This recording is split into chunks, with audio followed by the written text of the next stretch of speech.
You think there should be dedicated staff to manage processes and process improvement? Absolutely. Absolutely. And why so? Well, like what I said with the lessons learned, you need a central team that can really take it and then implement the lessons learned. Otherwise, it's out on a website or wherever, SharePoint or P8 or wherever, Yeah. it's just sitting there. It's just another document on a drive. Yeah. Somebody who Process has, owner, yeah. because if you don't have the process owner, then you don't have anybody to do those checkpoint measurements, to your point, because if you're That's not doing that, then the process goes There's no amok. accountability. I mean, you It gotta goes have, away. the Stays process owner fixed. also is the That's right. compliance enforcer.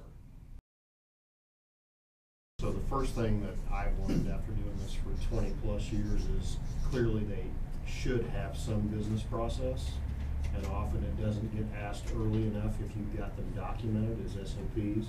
Okay. And I personally have gone through very detailed walkthroughs of their processes and created Visio flows with note charts, and I get to the end and I say, well, we already had all that.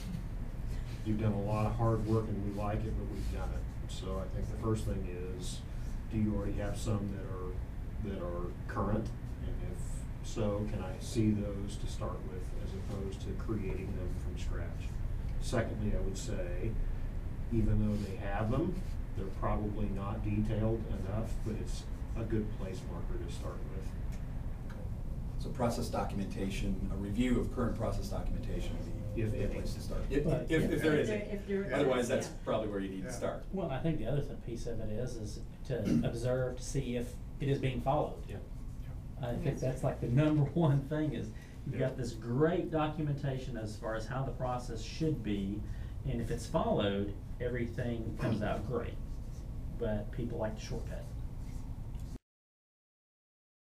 With me, one of the things I note at Bell is we have all these people that were mandated to go through the Six Sigma project and become green belts and come up with all these great black belt projects and everything within our company, and all these people get certified on these projects, and I'm talking black belts in particular, and the processes get approved, they go through, they start using them, and then they just die off.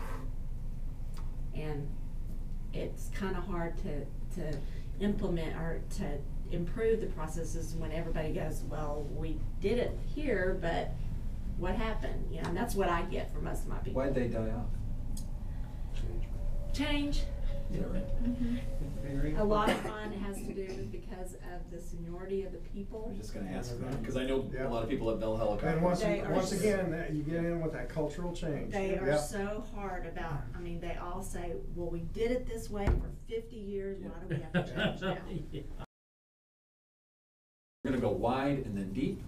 Or do you say we go deep and then? I would think that you'd go wide and then you go deep into the different areas, because otherwise you're gonna probably miss some linkages, and that may be some of where the gap is, because if you're looking at it too individualistic rather than the overall flow, because it all has to flow, whether it's a sales and you cycle get lost in or the whatever deep. it is. You get lost in the deep, and you'll then forget can the go overall down objective. into, once you have that overall flow or what you think it is, then you can go down into those individual areas a little bit deeper to further understand those. Yeah, because that's going to also determine maybe what area those processes belong, because the processes may not be in the correct areas. Correct.